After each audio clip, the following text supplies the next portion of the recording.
The screams from Cell 23B. It started on a Sunday night in the dead of winter, 2:14 a.m. The hum of fluorescent lights was the only sound crawling through Rikers Island's concrete halls. Then a single scream tore through the silence, rising and echoing down the steel corridors. Guards froze. Everyone knew where it came from. Cell 23B. Officer Quinn hit the light switch. The panels flickered, glowed red for a heartbeat, then died completely. In those few seconds of total darkness, radios crackled with static and metal clanged somewhere deep in the tier. When power snapped back, Quinn ran to the observation slot. Inside, Marcus Hill stood pressed against the door, eyes wide open, pupils blown. His breath fogged the steel, tracing ghost shapes that vanished as fast as they formed. "Marcus," Quinn called, voice shaking. No reply. "Marcus, you good?" The inmate blinked once, slow, as if hearing from underwater. His lips parted. "They left me too long," he whispered, barely audible. Backup arrived. No one wanted to enter first. When the door finally rolled open, the air that spilled out felt colder than it should. Heavy, almost electric. Marcus lay flat on his back, hands folded neatly across his chest. The fluorescent bulb overhead buzzed 3 short bursts, too long, like Morse code. The medical report called it heart failure. But men don't die standing upright and fall with folded hands. The guard said nothing. They just logged the incident and walked away. By morning, Marcus's name had disappeared from the roster. Next to 23B, the entry read only one word: unoccupied. The box within the box. Rikers Island was never meant for rehabilitation. It was designed to contain, to keep the noise of pain behind fences where the city wouldn't have to hear it. Deep inside that labyrinth sits the Supermax isolation wing. The box. The box is smaller than a parking space. 6 feet wide, 9 feet long. No windows. Just steel on all sides, an vent that hums endlessly. The light burns 24 hours a day, bleaching color from skin and sanity alike. Marcus Hill landed there after a hallway fight with another inmate. The punishment was 90 days. He stayed almost a year. 23 hours locked in, 1 hour out in a cage barely big enough to pace. At first, he counted time. He marked days with toothpaste on the wall. Then he stopped. Guard said he began pacing 6 steps forward, 6 back, whispering numbers until they turned into nonsense. Weeks became months. He stopped reacting to voices, stopped looking up when food trays slid under slot. The psychologist wrote increasing detachment. The guards called it quiet. One night, the lights went out across the block. 13 seconds of total dark. When they came back, Marcus was sitting cross-legged on the floor, staring at the vent, whispering to it like it was alive. He told a counselor later he heard breathing in the walls. Not mine, not human. They called it sensory deprivation hallucination. But after that, 2 other inmates swore they heard the same breathing through their vents. On his final day, Marcus etched a message into the wall using a shard from his tray. The light never turns off. No matter how many times maintenance painted over it, the words kept bleeding through faintly, like rust returning to metal. A city behind bars. Rikers Island is more than a jail. It's a city that no one wants to claim. Sitting in the East River, its skyline of fences and towers watches over Bronx like a reminder that freedom has borders. 10,000 men, 9 sprawling facilities, all ruled by one truth: control. Inside those fences, days don't pass, they repeat. The smell of bleach and sweat never leaves. Even the seagulls sound different here, their cries echoing like they've learned to mimic human pain. Every sound becomes part of the rhythm. Gates slamming, keys jangling, footsteps on linoleum.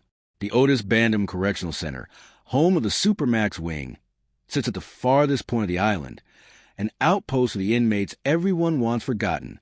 The guards call it the last stop. The inmates call it the silence. In that silence, men start to unravel. Without clocks or windows, time stretches thin. Some scratch tally marks into the walls, others into their skin. Most stop counting entirely. Psychologists call it temporal distortion. The inmates call it the slow death.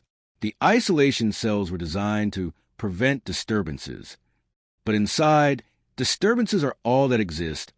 Small ones at first, like voices through vents or flickering lights that never get fixed. After a while, it's hard to know what's real and what's just the brain echoing back at itself. Marcus Hill had become one of those echoes. His name spread through the block, whispered like a cautionary tale. Men said when the lights cut out, you could still hear him pacing, counting numbers only he understood. The older inmates spoke of the box with the same tone people reserve for haunted houses. Some swore that Rikers itself seemed to breathe, the air thickening whenever someone was locked away too long. The guards dismissed it as paranoia, but even they started walking faster past 23B. A rookie officer, barely 20, said the corridor felt colder there, like standing in front of a freezer door, he muttered. But when he checked the thermostat, the air temperature hadn't changed. Maybe it's just nerves, he told himself. By 2019, complaints about the Supermax had piled up, dozens of mental breakdowns, for unexplained fainting spells, 2 guards requesting transfer. Each report ended the same way. No mechanical fault detected. But inside those walls, something mechanical wasn't a problem. Something human was. And on nights when the island's generators groaned, the inmates said they could hear the hum in the vents turn into something else. Something that almost sounded like breathing. Inside cell 23B, the day after Marcus's final scream, the cell remained sealed. Guards avoided walking that hallway unless ordered to. Even maintenance skipped over it during rounds, leaving the door's metal surface layered with fingerprints and grime. It's still like a scar in the corridor, one that everyone pretended not to notice. When investigators finally arrived, the first thing they felt was a cold. Not the kind that chills your skin, a heavier cold, the kind that seeps into your lungs and stays there. The rest of the tier was sweltering under faulty ventilation, yet cell 23B felt refrigerated. Officer Ramos, a veteran with 20 years on the job, refused to enter. He stood at the doorway, eyes fixed on the bunk. "Something's wrong in there," he muttered. "It's like the air's thick." His partner stepped inside anyway. "It's just another cell," he said. But even his voice trembled. On the bunk sat a meal tray, untouched. The bread had hardened like stone, the cup of water blackened. Not mold, not grime, just pitch black, still and oily, as if it had absorbed light itself. The air smelled faintly metallic, like burnt wires. A folded sheet of paper sat on the floor, under the bed. It was Marcus's journal, or what was left of it. Most of the pages were blank, others smeared with fingerprints. On the final page, drawn in the center, was a series of tiny squares, one inside the other, over and over until the last box became a solid dot. The investigator photographed it, then turned to leave. But his camera flashed once, unprompted. He frowned, checked the battery, and froze. The photo counter jumped backward, deleting each shot one by one, until none remained. The device died completely. Later that day, a technician tried reviewing the surveillance footage. The timestamp stopped at 2:14 a.m. The frames before it showed Marcus pacing. The frames after? Only static. Then, faintly, a shape appeared for half a second. Something human-sized crouched near the door, its head bent toward the vent. When the footage was reported missing the next morning, no one seemed surprised. "Server glitch," they said. But off the record, one technician whispered that the footage didn't disappear. It was manually erased. At roll call that evening, a new name appeared on the roster. Cell 23B, maintenance observation hold. But no one ever said what was being observed. And every night after, inmates swore they heard the faint rhythm of footsteps, slow, even looping endlessly inside an unoccupied cell. The ones who came before. Marcus Hill wasn't the first inmate to vanish from the Supermax unit. The guards just didn't talk about the others. Every officer stationed on that tier long enough knew the names. They whispered them like curses. The first was Daniel Knox, transferred to Rikers in 2016 for armed robbery. He was sent to isolation after refusing orders, and according to records, he experienced sudden cardiac arrest inside cell 23B. But Knox's family claimed they never received a death notice, just a form letter stamp released. The second was Luis Carmona, a quiet inmate who worked in laundry. One night, he was escorted to the Supermax for protective custody. The next morning, his bed in general population was still made, his ID badge gone. When other inmates asked about him, the guard said he'd been relocated upstate. No such transfer ever existed. Former counselor Elena Rivera remembered both men. She kept copies of her own session notes, details the administration ordered destroyed after she resigned. Both complained about the same thing, she told a journalist later. They said the vents whispered to them at night. One described it as a voice that sounded like his own, asking questions he couldn't answer. Inside Rikers, fear spreads faster than rumor. Soon, even inmates who'd never seen the box began hearing about it. A place where sound bends, time slips, and men talk to walls until the walls start talking back. They called it the echo. The echo, Rivera explained, wasn't a ghost or a person. It was what happened when silence got too loud, when men forgot what real voices sounded like. But the inmates didn't buy that. To them, the door that shouldn't open. A month after Marcus Hill's death, Rikers officials ordered the Supermax unit inspected. The order didn't come from inside the facility. It came from Albany. Someone high up wanted answers about Cell 23B. The state inspector, Robert Klein, arrived just after sunrise. He'd read the reports, unexplained malfunctions, inmate distress, inconsistent log entries, and assumed it was all sloppy paperwork. But from the moment he stepped onto the tier, he felt something pressed down on him, a pressure that made every breath sound louder than it should. The hallway lights hummed, a constant, low vibration under his skin. The air reeked faintly of disinfectant and metal, with something else beneath it, something old and damp, like the bottom of a well. Klein asked the guards to open 23B. No one moved. Finally, Officer Ramos muttered, "That lock don't like being touched." Klein frowned. "It's a door, not a person." He took the key himself. But before he could even slide it in, the mechanism clicked. By itself. The door unlatched with sharp metallic crack. A gust of cold air pushed against him, curling around his face like exhaled breath. Inside, the cell looked spotless. Too spotless. The floor gleamed as if freshly scrubbed, the bunk perfectly made. There were no signs of life, no clothes, no bedding wrinkles, no tray marks. Only one detail broke the stillness. A small rust-colored stain under the vent. Klein leaned closer, flashlight trembling slightly. The vent grill rattled. Just once. It wasn't wind. It sounded deliberate, like something tapping from inside the duct. "Probably the pipes," he whispered, though his voice didn't sound convinced. Behind him, one of the younger officers stepped back. "Sir," he said, voice cracking, "we don't have pipes running through that wall." Klein stood frozen. The tapping came again, faster now. 3 short, 2 long. He turned, trying to speak, but the words never came.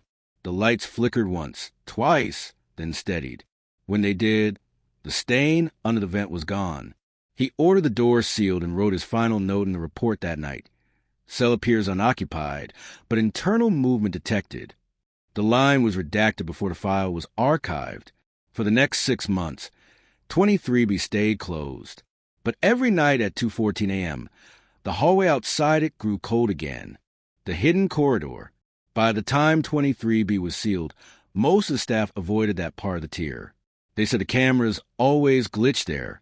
The temperature dropped without warning, and radios crackled with whispers of voices no one recognized. For the few who stayed behind, it became routine to walk faster when passing that door. But Officer Elena Price, new to the facility, didn't share their superstition. She'd transferred from another unit after a string of misconduct reports against other officers. She wanted order, proof, reason. Ghost stories weren't in her vocabulary. Elena began reviewing maintenance maps after hours. Every square foot of Rikers was accounted for on paper, except one. Behind cell 23B, there was an empty gray space the size of a corridor, unlabeled and unlisted. No entry, no exit, just void. She thought it was a drawing error until she compared blueprints from 3 different years. The blank space was always there.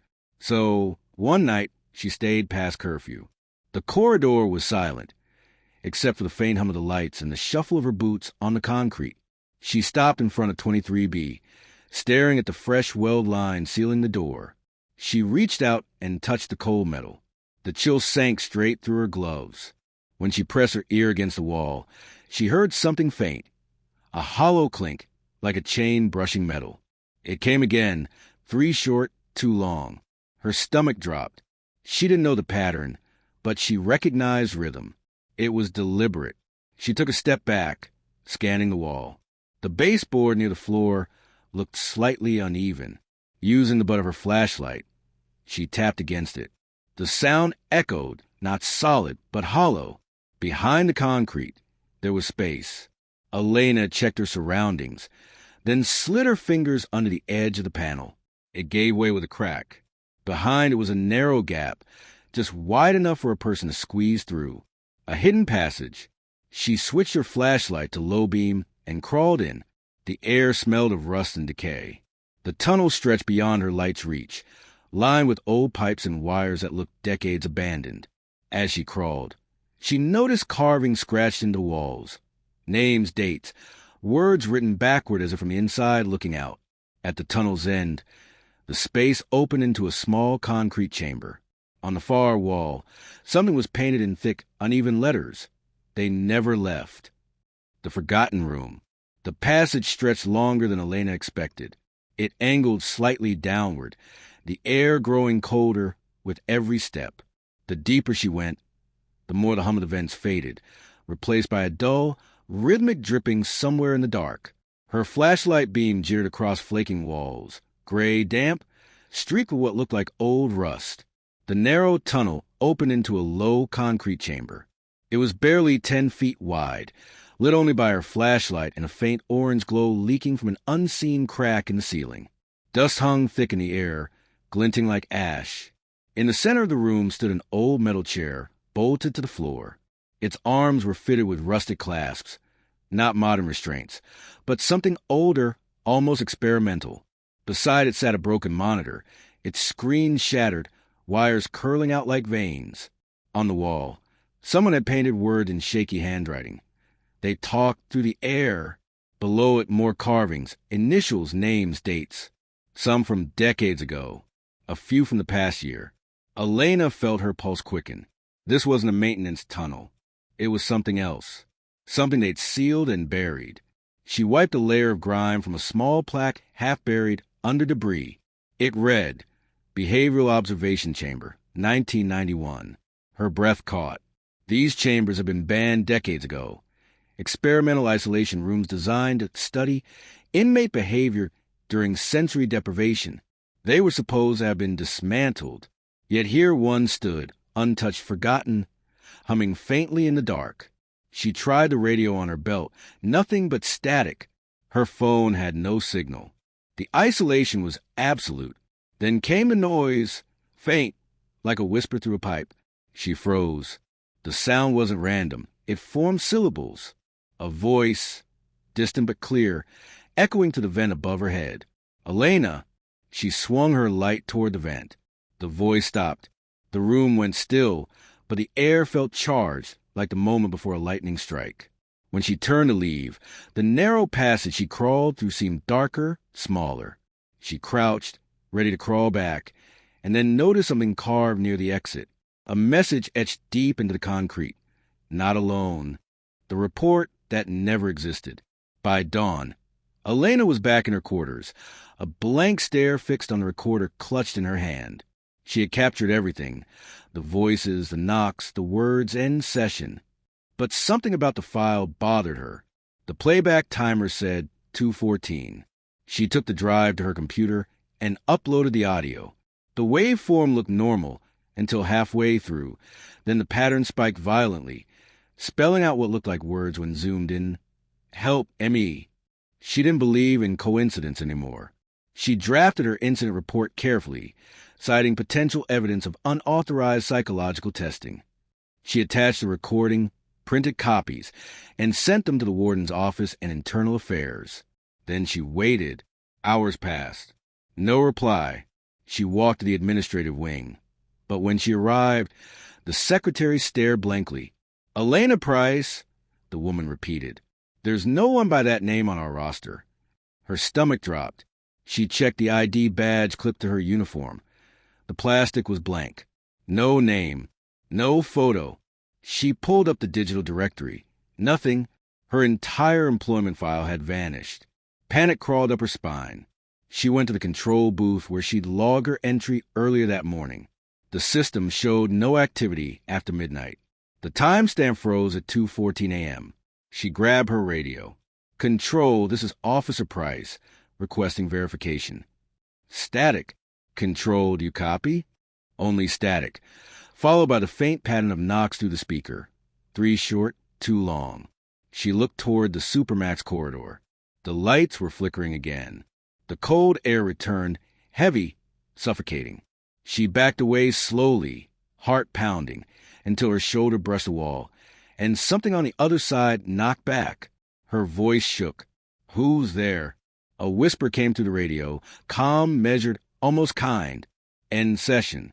Subject terminated." The disappearance of Elena Price. The morning after Elena filed a report, her workstation was empty. Her locker had been cleared out, her nameplate gone. To most officers at Rikers, this wasn't unusual. People quit all the time. But those who'd spoken to her the night before knew something was wrong. She hadn't packed. She hadn't said goodbye. Security claimed she left through the main gate at 6:12 a.m. Cameras showed a figure in uniform walking out. The face was blurred by glare from the rising sun.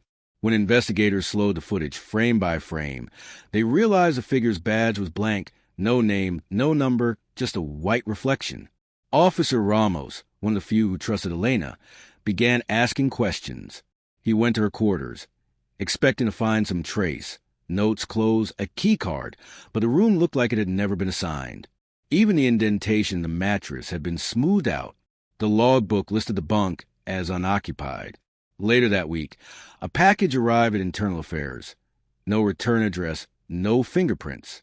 Inside was a small flash drive labeled 23B Final. The data wouldn't open. Every attempt produced the same error message. File corrupted. But one technician swore he heard something when he pressed play, a faint whisper buried in the static that said, "Don't forget me." 2 days later, the same technician resigned. He never said why. Rumors spread fast. Some said Elena had been silenced, transferred under a false identity. Others believed she'd found something too big, evidence that the Supermax was more than a punishment wing, that it was still running experiments under new names. The warden denied everything. When reporters called, he simply said, "No one by that name ever worked here." And yet, one night shift guard claimed to have seen her, not in person, but on the monitors. Around 2:14 a.m., he swore he saw a figure moving slowly through the sealed hallway outside cell 23B. Female, uniformed, flashlight in hand. The feed flickered, distorted, then cut to black. When the image returned, the figure was gone, but the door to 23B stood slightly open. For days after, staff reported hearing footsteps echoing down that corridor long after lockdown. Every time someone checked, the hallway was empty, but the cameras, they caught movement, always at the same time. 2:14 a.m. The corridor that breathes. The night guard who saw Elena on the monitors stopped coming to work the next day. When questioned, he said the camera footage didn't just show her, it showed the walls moving. "Like lungs," he whispered, eyes darting toward the door. The corridor was breathing. His supervisor wrote it off as exhaustion. But after that night, strange things began happening in the Supermax wing. Doors that were welded shut began creaking under pressure, expanding and contracting as though the metal itself was alive. Guards started complaining about headaches, dizziness, and hearing faint rhythms in the air vents. A sound too slow to be a machine, too deliberate to be random. At first, it was dismissed as bad ventilation. Then the sensors picked it up. Air pressure inside the corridor fluctuated every 3.7 seconds, in and out, perfectly rhythmic, like a heartbeat or a breath. Engineers checked the ductwork. Nothing. The readings shouldn't have been possible. Around midnight on the third day, the cameras glitched again. The feed showed the sealed hallway stretching and contracting ever so slightly, as if the floor itself was expanding under invisible strain. A rookie officer, watching from the control booth, froze when a dark shape moved along the wall, a shadow that didn't belong to anyone on shift. The next morning, the maintenance crew reported condensation dripping from the ceiling. They traced it to the walls near cell 23B. The moisture wasn't water. It was warm, salty, faintly red. They shut down the corridor for safety, marking it closed for repairs. But everyone on duty knew that was a lie. They just didn't want to admit that something inside the concrete had started to move. That night, Officer Ramos returned. He was the only one who didn't laugh at the stories. "I've been here too long," he said quietly. "Long enough to know this place changes when it wants to." He walked the empty corridor, flashlight trembling in his hand. The air was heavy, damp, almost pulsing. He reached cell 23B. The welds on the door seams had cracked open like veins. He crouched, running a gloved hand along the split metal. Warm air brushed his fingers. And then he heard it, faint, muffled, but unmistakable. A whisper. His name. He stepped back, eyes wide, light flickering. The whisper came again, from all around him now, echoing to the vents like voices in water. Then came the sound of keys, 3 short, 2 long.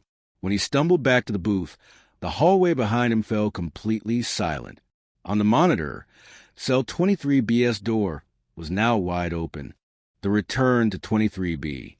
By the next morning, half the unit refused to work near the Supermax corridor. Officers traded shifts, made excuses, or called in sick. The logs showed rising equipment failures, camera outages, power surges, even elevator malfunctions, all centered around the same timestamp, 2:14 a.m. Despite the chaos, Officer Ramos returned again that night. He said he needed to see it with his own eyes, though no one understood why. Maybe it was guilt. He'd known Elena Price, and her disappearance still gnawed at him. Maybe it was curiosity. Or maybe something deeper was pulling him back. The corridor was sealed off with yellow tape and a padlock. But that didn't stop him. He cut through it with bolt cutters, stepped over the barrier, and took a slow breath. The air felt thick, humid, almost alive. His flashlight beam wavered across the concrete floor until it landed on the open door of cell 23B. It was the first time anyone had seen it unsealed since the inspection months ago. The light revealed only darkness inside. The bunk was missing. The vent was gone. In their place, the back wall had shifted. It wasn't flat anymore. It curved inward, forming a narrow archway that hadn't existed before. Ramos stepped closer, raising the beam. The air was cold enough to sting his throat. He noticed something wet on the floor, not blood, but condensation, dripping from the curved wall in slow, steady rhythm. The sound of each drop echoed like a heartbeat. He knelt beside the archway. The opening was small, just big enough for a person to crawl through. Inside, darkness swallowed the light within seconds. The concrete was covered in markings, tally lines, initials, symbols that looked burned into the surface. One stood out. The word "listen" carved over and over again. When Ramos aimed his flashlight deeper, the beam hit something shiny, a piece of metal half buried in the dust. He reached in and pulled it free. A guard's keyring, old and rusted, with one tag still readable. E. Price. He froze. The light flickered. A low hum filled the space, vibrating through the walls. The archway pulsed, once, twice, as if taking a breath. Then a sound echoed from deep within, a woman's voice, faint, distant, trembling. "Help me." Ramos stumbled backward, tripping over the threshold. The door slammed shut on its own, sealing him in total darkness. His radio hissed to life. 3 short clicks, 2 long, followed by a whisper. "End session." The sound never stops. When investigators finally entered the Supermax corridor again, cell 23B was sealed from the inside. No tools, no footprints, no fingerprints, just a thin layer of condensation coating the walls, still pulsing in faint rhythm. The report called it structural warping due to moisture, but everyone who'd worked there knew better. Officer Ramos was never found. His radio was recovered 2 days later, lying in the middle of the corridor floor. The tape inside contained exactly 14 seconds of audio, shallow breathing, followed by a single metallic jingle, 3 short, 2 long. Then, silence. Internal Affairs launched a quiet review. The digital archives were purged. The 1991 files were marked as lost during conversion. Elena Price's employment record was deleted permanently, and when journalists filed Freedom of Information requests, they received identical replies. No such facility or program exists. But the island remembers. Guards who transfer in from other boroughs talk about the Rikers hum, that low, steady vibration that starts near midnight and fades just before dawn. Engineers can't trace it. It doesn't match the electrical grid, the air system, or the generators. It comes from inside the concrete. Inmates still talk about the box, though none have seen it. They say if you're quiet enough during lockdown, you can hear someone breathing through the vents. Not a guard, not a prisoner, something in between, a presence, waiting. Every few years, new officers vanish without a trace. Their lockers get cleared, their names scrubbed from payroll, and always, the same timestamp marks the last security footage, 2:14 a.m. Last winter, a rookie officer on overnight duty claimed she heard keys jingling down the empty tier. She followed the sound until she reached the end of the corridor, a blank wall where cell 23B used to be. The sound stopped, but the air was warm, like a breath against her cheek. She turned to leave, and heard tapping from behind the wall. 3 short, 2 long. The next day, she submitted her resignation. Her note was 1 line long. The sound never stops. And maybe that's the truth about Rikers Island. Walls can't keep the darkness in. They only teach you how to breathe.